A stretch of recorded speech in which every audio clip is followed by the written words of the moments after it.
everybody, I'm back with a Christmas book called The Nutcracker. So let's begin. Chapter 1, Christmas Eve. A soft fluffy layer of snow covered Clara's house on Christmas Eve. Inside, a party was in full swing, but one very special guest hadn't arrived. Clara watched for him at the window. Suddenly, there was a loud knock on the door. "He's here," she cried, dancing over and flinging open the door.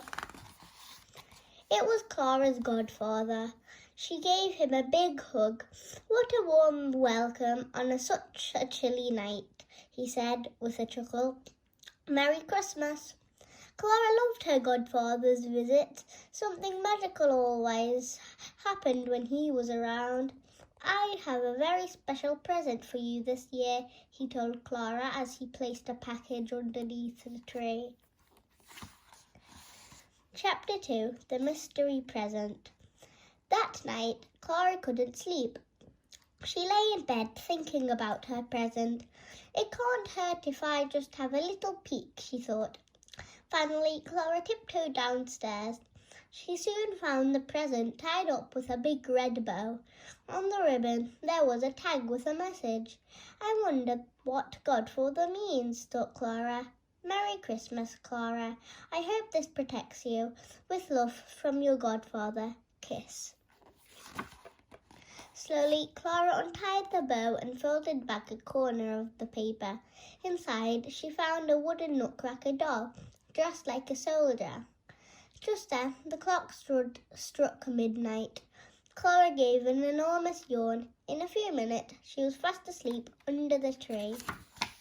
Chapter 3, The Magic Begins.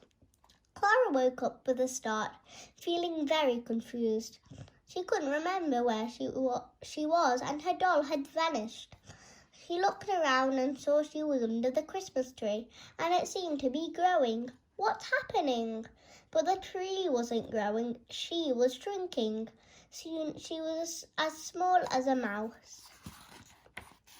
Out of the corner of her eye, Clara thought she saw something leaping around. Frightened, she darted behind a present and heard the tree rustle behind her. Clara spun around. "Don't be afraid, Clara. I won't hurt you," said a friendly voice. Clara was astonished. "But you look like..." Her doll had come to life. "I'm the Nutcracker Prince," he said with a bow, "and I'm here to protect you. The kitchen mice are plotting to kidnap you." The prince pulled out a whistle and gave a shrill blow. At once, the lid on the toy box flew open and a long line of soldiers marched out. Standing in rows, they saluted the prince. "Attention," he cried. "Clara needs our help. Prepare yourselves for battle, men. Wheel out the cannons." Mice began to appear in the shadows. Slowly, they crept closer. Clara hid behind the prince. "Steady, men, steady," he shouted. "Wait for the signal and fire!" Huge lumps of cheese flew from the cannons and struck down several mice. Some lumps landed in the corners and the other mice scampered after them. "Excellent work, men," roared the prince as the last mouse vanished. But the fight wasn't over yet. "Bravo," said an evil voice from the shadows. A mouse wearing a crown and an eye patch appeared. "That's the Mouse King," the prince whispered to Clara. "Is cheese the best you can do?" jeered the king. "It'll take more than that to beat me. Now, hand over the girl." "I'd rather die," said the prince. "That can be arranged," the Mouse King sneered. Soon the prince and the Mouse King were locked in battle, their swords clanging as they danced around the room. "I'll make cream cheese out of you. Take that, you rascally rodent." Then disaster struck. The prince tripped on a lump of cheese and sprawled on the floor. Seizing his chance, the Mouse King put his sword to the prince's neck. Well, well, well. "I'm going to enjoy this," he said, laughing. As the Mouse King pulled back his sword, Clara whipped off her shoe and threw it as hard as she could at his head. He fell in a heap on the floor, knocked out cold. Chapter 4. Sleigh bells ringing. Clara rushed over to the prince. "Are you all right?" she cried. "Yes, thanks to you," he said. "We must celebrate," he added as Clara helped him up. "I know just the place." The prince led Clara to a golden sleigh behind the Christmas tree and helped her aboard. "Off we go, boys," the prince called to his 4 reindeer. As they gathered speed, the sleigh started to rise up into the air. They rode out through an open window and into the night. After some time, they came to a forest covered with crisp white snow. "We are nearly at our first stop," the prince announced. "Hold on, we're going down." The snow crunched under the reindeer's feet as they landed. Just then, a beautiful lady dressed in sparkling white appeared among the trees. "Clara, I'd like you to meet my good friend, the Ice Queen," said the prince. "What a lovely surprise." The queen led them to her icy palace, which glistened in the moonlight. Inside, icicle chandeliers hung from every ceiling. "You've arrived in time for the dancers," said the queen as they walked into a grand ballroom.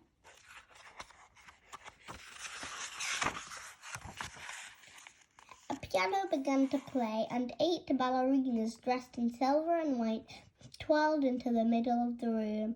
They twinkled like snowflakes as they spun around. "I'll always remember this," whispered Clara to the prince as the music came to an end. After a game of catch with the palace poodle, it was time to leave. "Do we really have to go?" sighed Clara. "Yes, we really do," said the prince. "There's someone else I want you to meet, and we don't have much time. Goodbye." Chapter 5. The Land of Sweets. Clara gasped when they reached their next stop. The trees were bursting with marshmallow blossoms, and lollipop flowers sprouted from the ground.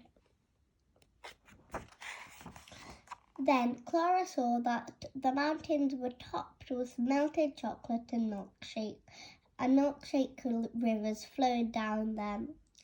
"Where are we?" she asked, amazed. "The Land of Sweets," the prince replied. Before them stood a huge marzipan castle decorated with all kinds of treats. Lifting Clara from the sleigh, he set her down on the palace steps, and a fanfare of trumpets rang out. At the top, the doors opened and a fairy appeared, dressed from head to toe in pink. "Clara, this is the Sugarplum fairy," said the prince. "She rules over the Land of Sweets. I hope you have a sweet tooth," said the Sugarplum fairy with a smile. She led them into a grand hall where the tables were covered with chocolate cakes, cookies, and candy swirls. "Watch the wobbly chairs," whispered the prince as Clara sat down. "They're made of raspberry mousse." Clara ate until she thought she'd pop. After the feast, a band struck up and dancers from around the world performed for Clara. First came the dance of chocolate, and a Spanish pair spun around to snapping castanets. Next came the exotic dance of coffee. A beautiful Arabian princess danced with smooth, swirling movements in time to soft, soothing music. The third group of dancers had come all the way from China to entertain everyone with their tea dance. Many more dancers followed, each one showing something good to eat or drink. But the final dance was very different. A group of ballerinas, all dressed as flowers, performed a slow waltz for Clara. Their arms unfolded gracefully like the petals of a flower as they waved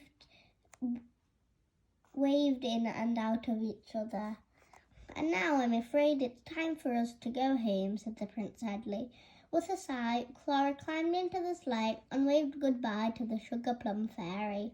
"Thank you for an amazing evening, Nutcracker Prince," said Clara with a yawn. She was so tired that she fell asleep on his shoulder. When Clara woke up, she was back under the Christmas tree and the prince was gone. Only her doll lay beside her. "Oh, it was only a dream," she cried, "but it seemed so real." Just then, Clara spotted the tag that her godfather had attached to her present. "I hope this protects you," it said. "I wonder if that means he knew that the Nutcracker Prince would rescue me," thought Clara. "Maybe it wasn't just a dream." The end. I hope you enjoyed this book. Merry Christmas!